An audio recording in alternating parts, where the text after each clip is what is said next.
top story this morning coming from overseas. External Minister Dr. S. Jaishankar met US Secretary of State Marco Rubio on the sidelines of the G7 foreign ministers meeting in Niagara on Wednesday.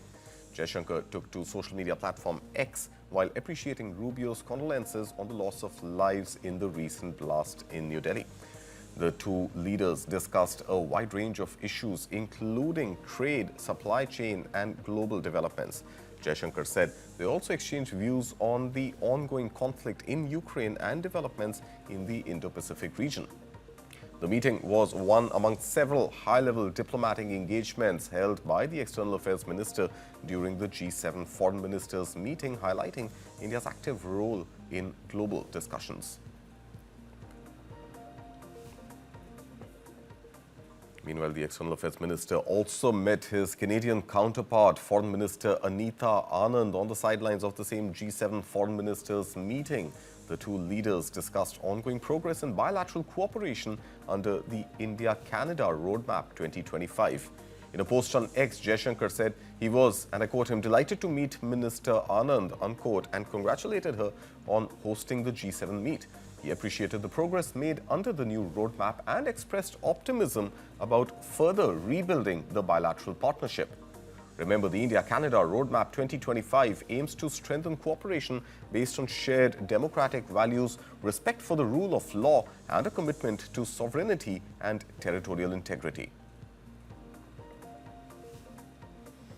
Meanwhile, Canada has announced a fresh round of sanctions against Russia. Canadian Foreign Minister Anita Anand unveiled the measures on Wednesday during her bilateral meeting with US Secretary of State Marco Rubio, where the two discussed the situation in Ukraine. Listen in. First, we reaffirmed our commitment to Ukraine's long-term prosperity, security, and defense.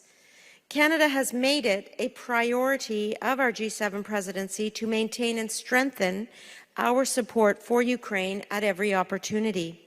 Today, alongside Minister Sibiha, I announced new sanctions against Russia to target those who are financing Putin's illegal war. Meanwhile, Russian President Vladimir Putin is all set to visit New Delhi on December 5th to attend the plenary session of the Russia-India Forum. The visit comes as Moscow and New Delhi continue to strengthen ties despite global tensions over Russia's war in Ukraine. The Kremlin had earlier confirmed that the trip was planned for December. In October, President Putin and Prime Minister Narendra Modi held a phone conversation reaffirming their commitment to deepen what they call a special and privileged strategic partnership.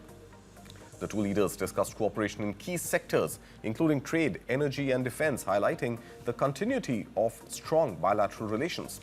Remember, India has maintained its stance of strategic autonomy, balancing ties with both Moscow and Washington.